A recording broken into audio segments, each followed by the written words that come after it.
할렐루야. 제가 퀴즈를 하나 낼게요. 제가 연상을 한번 해보세요. 대답은 맨 끝에 하시고, 자 이제 떠오르는 거, 생각나는 게 뭔가. 교회 하면 떠오르는 거, 교회. 대답하지 마시고 교회. 기독교 떠오르는 거예요. 또 예수님 하면 떠오르는 거. 벌써 답을 찾으신 분은 미소를 짓는데 보니까 신앙, 참신앙 하면 떠오르는 거.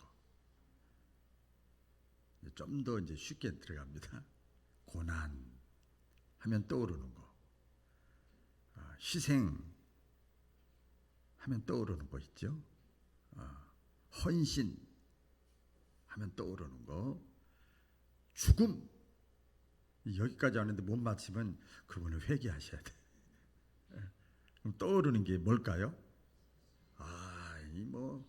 제가 목회 잘했어. 할렐루야. 참신앙, 헌신, 고난, 참된 교회. 그럼 떠오르는 게 상징적으로 교회죠. 그게 오늘 말씀의 핵심인 것 같아요. 여러분, 이렇게 자녀들이 좀 철들면 어머니, 아버지 하면 막 어머니의 외모가 떠오르는 게 아니고 아버지 외모가 떠오르는 게 아니고 진자리 마른 자리 갈아 눕히고 먹을 거 못 먹고 하면서 나를 위해서 헌신하고 희생하고 자기를 다 내려놓고, 그래서 철이 들면 어떻게 해요? 그때 효도하는 거예요. 효도하는 거예요. 철이 들면. 신앙적으로도 똑같습니다, 여러분. 그 예수님이 오늘 저 눈물이 나올까 말까 찬양하다가 막 더 풀리면 눈물 날 것 같아 멈췄는데, 예수님 하면 왜 우리가 고개를 숙이게 되고, 왜 그렇죠? 나를 위해서 희생하셨어. 고난을 다 당하셨어. 너무 그 은혜가 고맙고 감사해서, 그게 신앙의 깨달음, 철이 들면 강대상에서 목회자가 이렇게 합시다, 저렇게 합시다, 이렇게 합시다 하기 전에 철이 들면 알아서 효도하는 것처럼 어떻게 하면 내가 주님의 은혜를 보답하며 살까? 나를 위해 죽어주시고 희생당하신 그분 때문에 내가 하늘의 소망 가운데 짧은 인생을 살아가는데 너무나 귀한 은혜를 나에게 주셨는데, 어떻게 하면 내가 할 수 있는 것, 가능한 것 가지고 주님을 위해서 효도하고 은혜에 보답하며 살까? 이런 사람이 십자가를 아는 사람이에요. 할렐루야. 그래서 오늘 말씀의 제목을 다 요약했어요. 그래서 기도하는데 막 그런 깨달음이 와요. 말씀의 제목을 십자가를 아십니까? 이렇게 했어요. 같이 해볼까요? 십자가를 아십니까? 우리 오늘 본문이 고린도 전서잖아요. 고린도 교회에 분쟁이 있었습니다. 분쟁이 있었어요. 오늘 이제 18절부터 봤는데 그 1절부터 쭉 10절부터 보면, 10절에 보면 사도 바울이 그래요. 고린도 교회에 당신들 좀 싸우지 말고 네 편 내 편 하지 말고 분쟁하지 말고 다투지 말고, 아주 유명한 말을 합니다. 신앙 안에서 같은 말을 하라. 그리고 온전히 합해라. 그리고 같은 마음을 가지고 온전히 합하라. 그리고 같은 뜻을 가지고, 오늘 10절에 보니까 온전히 합하라 이렇게 말씀을 해요. 왜 그런가 하면 그 배경을 보면, 이때 이 고린도 교회 안에요 무슨 일이 있었는가 하면, 내가 좋아하는 스타일대로 신앙생활하고 싶어요 하는 사람들이 교회 안에 많았어요. 그래서 파당이 나눠졌어요. 나는 바울파, 나 바울처럼 신앙생활하는 게 가장 좋은 것 같아. 나는 개바파 베드로처럼 말로 누가 못해, 마음으로 누가 못해, 행동이 따라가야지. 개바파 그런 사람도 있잖아요.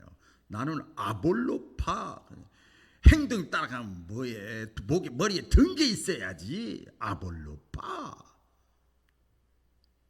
뭐 파당이 나눠진 거예요. 그래서 나하고 좀 다른 건데 틀린 거라는 거예요. 정죄해 버리는 거. 그러면서 교회 안에 분쟁이 일어나기 시작을 했습니다. 그래서 끼리끼리 모이게 된 거예요. 제일 무서운 거예요. 제가 목회하면서 가장 힘든 게 사실은 끼리끼리요. 어쨌든 파당이 일어났어요. 유화감이 조성이 되잖아요. 왜 그랬는가 하면 이 배경이 있습니다. 이 서로 당시 파당을 세우는 이유는 뭔가 하면 그 고린도 교회가 좀 이제 우리나라로 얘기하면 좀 수도권에 있는 큰 도시에 좀 똑똑하고 잘난 사람들이 많은 지역이에요. 그래서 이 당시 헬라 세계 여기저기 이렇게 보니까 지혜로운 사람들, 뭐 있는 사람들, 지혜로운 사람들, 똑똑한 사람들이 인기가 굉장히 높았어요. 이걸 소피스트라고 그래요. 소피스트 뭐냐면 지혜자, 철학자들이 막 돌아다니면서 여기저기 막 강연하고 세미나를 하는 거예요. 인생을 그렇게 살면 안 돼요. 인생은 이런 거야. 그러면서 아주 그냥 머리를 막 크게 만들어 주는 거예요. 그래서 웅변도 잘하고, 근데 이렇게 하면 성공해, 이렇게 하면 성공해, 이렇게 하면 잘 살아, 이렇게 하면 출세해. 그 비결도 막 알려줘요. 그러니까 많은 사람들이 그 철학자들, 지혜자들을 막 따라다니는 거예요. 막 따라다니는 거예요. 이런 배경 때문에 이 고린도 사람들은 교회 안에서 신앙생활을 하는데 교회 안에서 바울, 게바, 뭐 그리스도, 아볼로 이런 사람들을 뭐 어떻게 생각을 했는가 하면, 이렇게 동일시했는가 하면 이 소피스트 철학자, 지혜자들하고 동일시시켰어요. 그런 사람 중에 하나다 이렇게 생각을 한 거예요. 그래서 자 보세요. 참 무서운데 그렇게 비슷하게 생각을 했기 때문에 이 복음의 말씀, 하나님의 말씀, 사람의 말이 아니잖아요.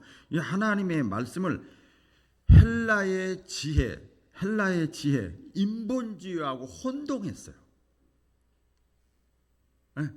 마치 예수님을 여러 유명한 사람 4대 성인 중에 하나로 여기는 것처럼 혼동을 일으켰어요. 그러니까 성경 말씀을 세상 책하고 비슷하게 여겼다 이 말이에요.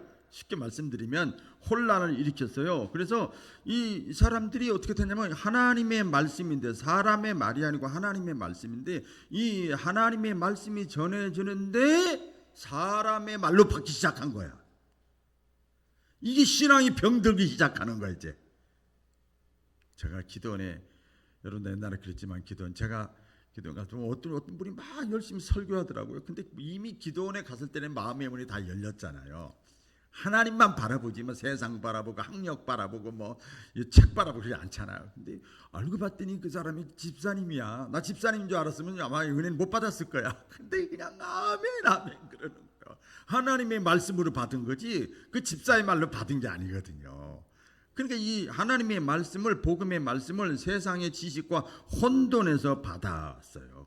이게 여러분 신앙이 병든 징조예요. 병든 거예요. 그래서 내가 다 재는 거예요. 내가 다 따지기 시작하는 거예요. 이게 이제 선악과를 따먹는 거죠. 이제 병들기 시작하는 거지요. 그래서 사도 바울이 이러한 그 착각이라고 할까요? 잘못된 오해를 하고 있는 고린도 교인들에게 오늘 18절에 보면 이렇게 말을 합니다. 십자가의 도가 하나님의 말씀이죠. 십자가의 도가 하나님의 말씀이 멸망하는 사람들, 여기 멸망이라고 극단적인 표현을 썼지만 불신자들, 하나님을 믿지 않고 예수를 믿지 않는 자칭 지혜로운 사람, 철학자들, 이 사람들이 볼 때는 미련하게 보이는 거야. 성경이 하나님의 말씀 믿는 게 미련하게 보이지만, 그러나 구원받은 우리에게는, 하나님의 은혜를 체험한 우리에게는 하나님의 능력이라. 할렐루야. 이렇게 사도 바울이 이게 딱 집어주는 거예요. 또 25절에 보면 나아가서 하나님의 어리석음이, 하나님의 바보, 하나님의 가장 무식이 사람의 지혜보다 더 뛰어나고 하나님의 약하심, 하나님의 가장 약하심이 사람보다도 훨씬 강하니라. 이 대조적으로 비유를 들었어요. 무슨 말인가 하면 인간의 지혜가 아무리 뛰어나고 아무리 위대해도 하나님의 말씀의 지혜보다 뛰어날 수가 없다. 할렐루야. 이걸 이 사도 바울이 얘기를 해주는 거예요. 그러니까 세상 지식으로 이 하나님의 말씀을 이렇게 재면 안 되는 거예요. 하나님의 말씀이 거울인데 이 말씀이 진리고 기준이고 캐논이야, 기준이야. 이걸 가지고 세상을 비추고 나를 비추고 환경을 비춰봐야 정상이지, 세상의 지식을 가지고 하나님을 비추려고 하니까 이 순서가 거꾸로 된 거잖아. 그렇죠? 오늘날 그리스도인들도 바로 여기에 빠지기가 쉽습니다. 이게 뭔가 하면 내가 예수님을 알아, 내가 십자가를 알아, 내가 예수님이 왜 십자가를 진지 내가 다 알거든. 그러면 자기가 마치 십자가의 도를 다 아는 것처럼 얘기하는 거야. 자기가 믿음 있는 것처럼 착각하는 거예요.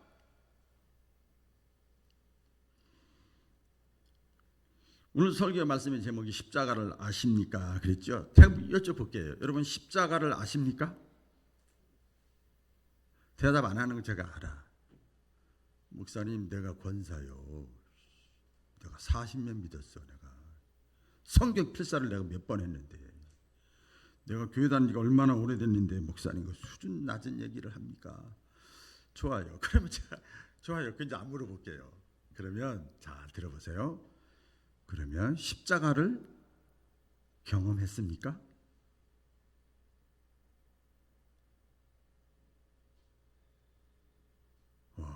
무겁죠? 그럼 십자가를 아는 것하고 경험하는 것하고는요 180도 다릅니다. 완전히 달라요. 십자가를 경험했느냐고 이렇게 묻는 질문에 누구나 쉽게 대답을 할 수가 없어요.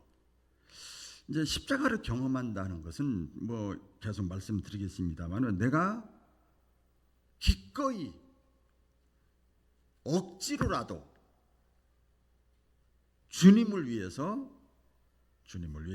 내가 손해도 받느냐 이 말이야. 자원에서 보면 더 말할 것도 없고 억지로라도 어쩔 수 없이라도 울며 겨자 몇 개 시기라도 주님을 위해서 내가 고난 당해봤냐 이 말이야. 주님의 뜻을 이루기 위해서 내가 참아봤냐 이 말이에요. 내가 희생해봤냐 이 말이에요. 내가 먼저 손을 내밀어 봤냐 이 말이에요. 이게 십자가를 경험하는 거예요. 우리 기독교인의 삶을 방해하는 신앙생활의 가장 큰 걸림돌 가운데 하나가 뭔가 하면 이거예요. 하나님 앞에 나왔는데, 주님 앞에 나왔는데, 가시적으로는 교회 앞에 내가 나왔는데 자꾸 내가 정당한 대우를 받으려고 그래.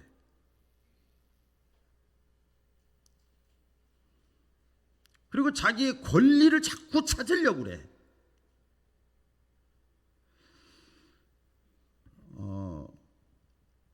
이게 장애물이에요, 신앙생활에. 우리 옛날 국민교육 헌장이라고 있었거든요. 책임과 의무를 다하며 이런 그게 기억이 나요.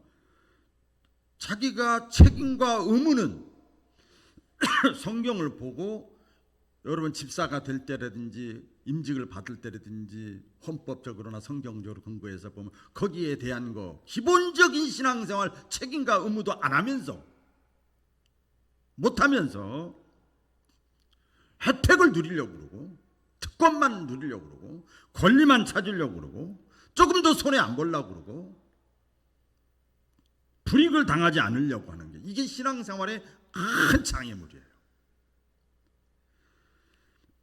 우리 기독교인으로 살아간다는 게 뭐냐면, 신앙인으로 살아간다는 게 뭔가 하면 자신의 권리를 자꾸 내려놓는 거예요. 네가 한 만큼 내가 할게. 이거는 신앙이 아니에요. 너 이만큼 해서 나도 거기 맞춰줄게. 이건 우리 전라북도 여기는 익산이지만 그건 충청도식의 신앙생활이요. 성경에 충청도식으로 신앙생활하는 게 어디 있어요? 주님이 했고 주님이 원하면 거기에 초점을 맞춰야지. 그렇잖아요?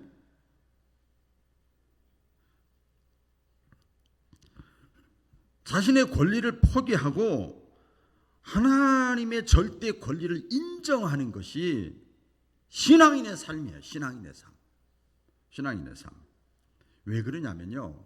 왜 내 권리를 포기하냐? 억울하잖아. 아유, 나만 바보 아니야 이거? 그렇잖아요.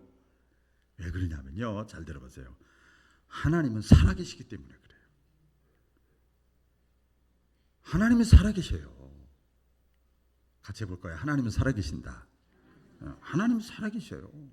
하나님이 다 행하십니다. 하나님이 다 교통정리하십니다. 하나님이 절대 주권입니다. 그래서 오늘 이 말씀을 통해서 우리가 좀 마음의 도전을 받아야 될 게 뭔가 하면 십자가에 대해서 내가 지식으로 알고 있는 것을 가지고 내가 십자가를 안다고 말하지 말라 하는 거죠. 경험하지 못하고 아까 그러기로 십자가를 내가 경험하지도 않고 다 십자가의 길을 회피하면서 내가 십자가를 안다 이렇게 말하면 잘못된 거죠. 결혼해가지고 자식을 낳고 키워보지도 않았으면서 그 부모의 심정을 다 얘기한다. 이건 가짜예요, 가짜. 여러분, 십자가를 경험하지 못한 내가 지식으로 알고 있는 십자가를 모르는 거하고 똑같습니다. 내가 많이 알아도 내가 경험하지 않고 실천하지 않으면 그 아는 지식은 아무 의미가 없어요. 아무 의미가 없잖아요. 우리나라가 그 사고 세계 1위라는 거 다 아시죠? 챔피언이야. 우리나라 무식해서 그런 게 아니래요. 예? 또 지식이 없어서나 알지 못해서 사고가 제일 많은 게 아니고 다 알고 있는데 지키지 않아서 그렇대요. 지키지 않아서 사고가 제일 많이 난다는 거예요. 우리나라 건물이 무너지고 도로가 다 이렇게 왜 다리가 파괴가 되고 오래 못 가서 다 이렇게 문제가 생기는가 하면 우리 보니까 일제 시대 때 지어진 건물 있잖아요. 아주 오래된 건물과 다리는 아직도 튼튼하대. 그 우리나라가 기술이 없어서 그래요? 지식이 없어서 그래요? 아니에요. 기술이 떨어지는 것이 아니라 내가 알고 있는 지식을 이렇게 하는 것이 정상이야. 이렇게 하는 건 정상이야. 저도 우리 교회 건축할 때 보니까 후려치는 거 간단하더만. 겉에서만 보이니까 속에 재래로 후려치는 거는 뭐 간단해요. 하나에 10,000원짜리를 1,000원짜리 써도 몰라요. 그래서 자꾸 부실공사가 나오는 거지요. 내가 알고 있는 지식, 원칙 그것을 사용하지 않고 지키지 않기 때문에 문제가 생기는 거예요. 건물이나 국가적인 것도 그렇지만 우리 신앙도 똑같습니다. 충격적인 조사를 제가 오늘 자세하게 소개해 드리려고 했는데 바로 며칠 전입니다. 우리 기독일보에 조사가 나왔는데요. 한국목회자협의회 조사했는데 현재 한국 교회 기독교 인구가 777만 명이래요. 엄청 줄은 거예요. 옛날 80년대 70년만 해도 1250만 명이었거든요. 근데 771만 명인데요. 그것도 조사를 해보니까 코로나 이후로 이제 같이 조사를 한 거죠. 얼마 전에 가나안 성도가 226만 명이래요. 가나안 성도가 뭐죠? 안 나가 성도. 교회는 안 나가는데 다 믿음 있어. 이런 사람들 226만 명. 그리고 썬데이 신자가 뭐지요? 주일날만 예배 참여하는 사람들. 여기 해당되는 분들 많죠. 썬데이 신자가 220만 명이랍니다. 그리고 이단에 소속된 신자라고 하긴 뭐하지만 소속된 개신교 안에 들어가 있으니까 이 종교 조사에는 66만 명이랍니다. 그러니까 정상적으로 제대로 그나마 신앙생활하는 사람은 270만 명밖에 안 된다는 거예요. 그럼 정상적이세요? 정상적으로 270만 명 안에 들어가요? 그리고 가난안 성도나 이 썬데이 신자가 계속 꾸준히 증가가 된대요. 왜 증가가 되는가? 또 여기 조사에서 보니까 그 이유가 뭐냐면 기독교인들이 먼저 믿은 자들이 십자가를 안 진다는 거예요. 머리로 말로만 하지 몸으로 십자가 질 생각들을 안 한다는 거예요. 조금의 손해도 안 보려고 그러고 자기를 중심적이고 자기를 사랑하고 삶이 없고 지키지 않아. 자기 중심적인 모습으로 있기 때문에 자꾸 그 모습을 보고 교회 안 나가고 주일날만 간신히 나가고 그런다는 거예요. 신앙의 대상은 예수님과 하나님의 말씀인데 먼저 믿은 사람 보게 되잖아요. 교회 안에서도 그렇지만 여러분 가정도 똑같습니다. 먼저 믿은 부모가 신앙에서 제대로 못하면 자녀들은 그대로 따라갑니다. 이거 100이면 100 맞습니다. 지난주에 오후 예배 시간인가요? 우리 이종훈 목사 설교하실 때 자녀가 잘 되는 거 믿음 없이 잘 되는 거 위험한 거다. 큰일 난다. 그게 딱 제 마음속에 와닿더라고요. 조금 길게 보세요. 자녀 결혼하고 이제 자식 낳고 보세요. 믿음의 맥이 연결 안 되면요 가정이 불행입니다. 명절이 불행입니다. 성경 마가복음 공간복음에 보면 부자 청년 얘기가 나와요. 부자 청년이 예수께 나와서 묻습니다. 예수님이 어떻게 해야 내가 영생을 얻겠습니까? 이제 먹고 살만하니까 이제 오래오래 행복하게 살고 싶은 마음이 생긴 거예요. 욕구가 생긴 거예요. 그래서 질문했어요. 굉장히 수준 높죠. 여러분 혹시 저한테 와서 목사님 어떻게 해야 내가 구원을 받지요? 어떻게 해야 하나님 나라의 삶을 살지요? 이렇게 질문하는 사람은 아직 못 들어봤어. 근데 이 사람은 대단한 사람이에요. 고상한 질문이잖아요. 율법도 지킨 사람이에요. 그 내용을 쭉 보면 그러니까 예수님이 그 청년에게 얘기합니다. 네가 부자인데 너 그 가진 거 가지고 가난한 사람들에게 나눠줘라. 그리고 나하고 다시 얘기하자. 그랬더니 이 부자 청년이 고민하다가 자기 가진 거 다 나눠주래. 기득권을 포기하는 거예요. 자기가 누리고 있는 걸 내놓으라는 거예요.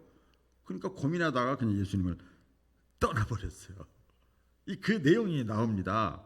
그러니까 우리가 십자가에 대해서 구원에 대해서 영생에 대해서 하나님의 나라에 대해서 천국에 대해서 머리로는 알고 있는데 자기의 기득권 자기가 가진 것을 누리는 것을 포기를 전혀 안 하는 거죠. 그것 때문에 한 발은 교회 한 발은 여기 그래서 가나안 성도 일주일에 한 번 이렇게 하는 거예요. 지금도 똑같습니다. 왜 그러냐면 그 부자 청년은 아직 영생의 맛을 보지 못해서 그래요. 다른 말로 하면 은혜 체험을 못해서 그러는 거예요. 은혜 체험, 천국을 경험하는 것을 못했기 때문에 물론 이 세상에 다 중요하죠. 건강도 중요하고 자식도 중요하고 돈도 중요하고 다 중요하죠. 그러나 우선순위가 하나님 것이거든요. 하나님. 그러니까 이 세상 것을 포기 못하는 거예요. 그것 때문에 떠나갔다니까요. 그래서 우리가 영생을 맛봤다, 뭐 성경에 그런 추상적인 내용이 있잖아요. 천국을 경험했다, 뭐 주님을 경험했다, 은혜를 체험했다 하는 사람들이 부르는 찬송이 많이 있는데 그 하나가 436장입니다. 나 이제 주님의 새 생명 얻은 몸 체험한 거야. 옛 것은 지나고 새 사람이로다. 그 생명 내 마음에 강같이 흐르고 그 사랑이 내게서 해같이 빛난다. 흘러 넘쳐 에너지가 은혜가 영생을 맛보며 그리고 그 영생을 맛보며 하나님의 은혜를 맛보며 주 안에 살리라. 오늘도 내일도 주 안에 살리라. 할렐루야. 그런 거예요. 여러분 십자가에 대해서 지식에 대해서 1시간만 들으면요 다 알 수 있습니다. 1시간. 그리고 머리가 좋은 사람은요 그 1시간 십자가에 대한 지식을 알려주면요 오히려 가르쳐준 사람보다 더 말 잘해. 더 잘 설명하고 가르칠 수가 있어요. 예를 들어서 예수님은 하나님의 아들이다. 우리를 위해서 세상에 오셨다. 우리 죄를 대신해서 십자가를 지셨다. 그분을 나의 구주로 믿기만 하면 구원을 받는다. 이게 지식이요.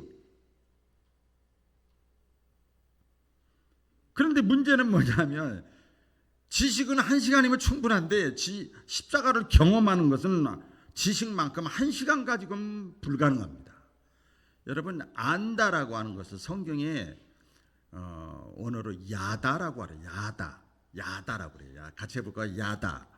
이 뭐냐면 남자가 여자를 안다, 여자가 남자를 안다 할 때 키가 어시고 모양새가 어떻고 이름이 어떻고 이게 안다고 하는 게 아니고 경험했다 그 말이에요. 야다. 주님을 안다, 주님을 경험했다 그 말이에요. 그러니까 지식이 아니라 몸으로 삶으로 경험한 것이 십자가를 아는 거예요. 우리나라 교육이 몇 가지를 소개할 텐데요. 그동안 지식만 있으면 그냥 100점만 맞으면 지식으로도 대학교에 갑니다. 서울대학교 가요. 서울대학교. 그런데요, 외국의 대학은요, 지식만으로 못 들어간대요. 대강은 아실 거예요. 그 사람이 대학교 들어가려면 고등학교 다닐 때 어떤 활동을 했느냐, 어떤 운동을 했느냐, 어떤 봉사 활동을 했느냐, 어떤 서클에 가서 활동을 했느냐, 이것이 전부 점수로 들어가요. 그래서 우리나라도 몇 년 전에 그 자녀들 활동 안 했는데도 외국에서 활동하고 봉사 활동 가짜로 해가지고 막 이게 나왔잖아요. 그게 이제 외국에 유학 보내려고 그러는 거거든요. 활동이 지식만 가지고 안 되거든요. 우리나라 교육의 문제점이 무슨 요새는 이제 많이 달라졌어요. 학교 뭐 성적 그 학교 들어갈 때는 이제 그것도 보고요. 하다못해 회사에 들어갈 때도 입사할 때도 이런 것을 다 중요시 여겨요. 제가 어느 교회에 지금 치리 목사를 하고 있는데 그 장로님들이 그러시더라고요. 학교 학력도 학력이지만 사회생활을 했는가, 고난을 개척을 한 경험이 있는가, 어려움이 있는가 없는가 이거 보더라고요. 그 십자가를 경험한 그러면서도 그걸 뚫고 그나마 그래도 목회하겠다 그러면 그 진짜지. 다양한 분야의 활동 경험이 있어야 지도자가 됐을 때 종합적인 판단 능력이 생기는 거예요. 교회에서 우리 직분자 사역을 세울 때도 마찬가지입니다. 제가 서울에서 큰 교회 부목을 했었다고 그랬잖아요. 보면요, 지금도 마찬가지예요. 주일 성수 몇 점, 오후 예배 몇 점, 수예배 몇 점, 금요일에 몇 점, 점수가 있어요. 그냥 매기는 거야. 그냥 이렇게 쭉 인사 고과처럼 다 매겨. 새벽기도 몇 점, 가족 구원 몇 점, 성교 몇 점, 뭐 11조 몇 점 쭉 있어요. 그러면 학생의 봉사 몇 점, 뭐 청년의 봉사 몇 점, 또 성가대 봉사 몇 점 다 봉사활동, 주차위원 몇 점 다 있어요. 그걸 해가지고 리더가 돼야, 직분을 맡아야 전체를 보는 이 안목이 열리지. 야, 저거 힘들겠구나. 야, 저거 힘들겠구나. 이게 이해가 되고 끌어안지. 자기가 경험을 안 하면 몰라요. 전혀 이해를 못합니다. 어느 학생이 공부를 잘해서 하버드대 의과대학에 입학원서를 지원했는데 떨어졌는데 성적 미달이 돼서 떨어진 게 성적은 압도적인데 떨어진 이유 실제 내용입니다. 보니까 의과대학인데 한 번도 헌혈을 한 적이 없어. 아니, 한 번도 헌혈을 안 한 사람이 의과대학에 들어와서 의사가 될 수 있느냐? 이건 자격이 안 된다. 그냥 떨어졌다는 거예요. 우리가 지식적으로 완벽하게 십자가에 대해서 뭐 신앙의 내용에 대해서 성경 지식을 알고 있다고 그래서 내가 또 가르치고 또 말한다고 그래서 그 사람이 믿음이 있는 거냐? 아니에요. 그 믿음이 있는 게 아니에요. 그 청소년들도 그 게임 가운데 테트리스 게임이라고 있어요. 우리 아는 사람 알 거예요. 저 주위에서부터 끄떡끄떡 하는 사람인데 나머지는 뭔 소린가 그럴 수 있을 거예요. 위에서 이 벽돌 모양이 다양하게 생긴 벽돌이 위에서 막 내려와요. 그러면 그것을 조정해가지고 밑에 벽돌을 맞춰주는 거야. 이렇게 올리고 맞추고 막 계속 내려오는데 막 맞추는 거 굉장히 재밌습니다. 저도 내용을 다 알아요. 어떻게 한다는 거. 이렇게 해서 맞추고 색깔도 맞추고 또 이 사이즈대로 맞추고 맞히는 거예요. 이렇게 맞추는 거예요. 그런데 나보다 못 배운 애들은 잘하더라고요. 학생애들이. 저는 하려고 하니까 못해. 하나 맞히다 보면 딴 게 다 내려와 다 막아버려. 꽝 소리가 나요. 왜 그런 줄 아세요? 이걸 해본 경험이 없어서 그래. 내가 머리로는 다 알고 있는데 경험이 없으니까 못하는 거예요. 운동도 마찬가지죠, 여러분. 뭐 원리, 공식, 자세 그 중요하지요. 그거 다 해도 실제로 그것이 기능화 되려고 하니까 여러분 올림픽 선수 나가는 사람들 보세요. 계속 밥 먹는 시간 빼고는 뭐 잠자는 시간도 아까워서 할 정도로 같은 걸 계속 반복하잖아요. 계속 반복하잖아요. 그렇죠?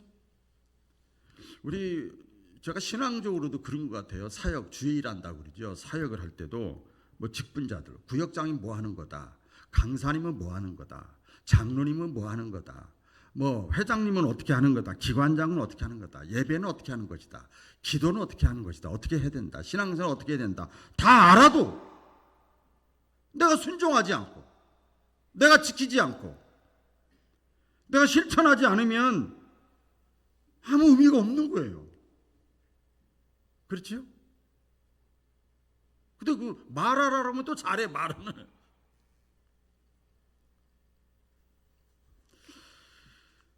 말씀을 정리할게요. 오늘 쭉 이렇게 나눠서 말씀드리는데, 그러면 내가 어떻게 십자가를 내가 체험하고 경험할 수 있는가? 예수님이 말씀을 하셨어요. 다 같이 한번 읽어볼까요? 시작. 아무든지 나를 따라오려거든 자기를 부인하고 날마다 제 십자가를 지고 나를 따를 것이니라. 자기 십자가를 지래요. 자기를 부인하래요. 그래야 그게 십자가를 경험하는 거래요. 경험하는 거래요. 자기 십자가라는 게 뭐예요? 하나님의 뜻에 자기 뜻을 내려놓는 게 자기 십자가예요. 내 의지, 내 생각이 있는데 그것을 하나님의 뜻에 내가 내려놓는 게 십자가예요. 나에게 주어진 아내, 남편, 자식, 교회, 사명, 자이든 타이든 나에게 주어진 거, 아이고 내가 회장만 아니면 새벽기도 빠져도 딱 되는데, 아이고 내가 권사만 아니면 아이고 쏙 빠져도 되는데, 아이고 참 이게 십자가예요. 아이고 저 내 자식만 아니면 저거 돈 안 들어갈 텐데, 그 십자가요. 내 걸 내려놓는 거예요. 그리고 끌어안는 거예요. 그리고 감당해내는 거예요. 그 힘들지요.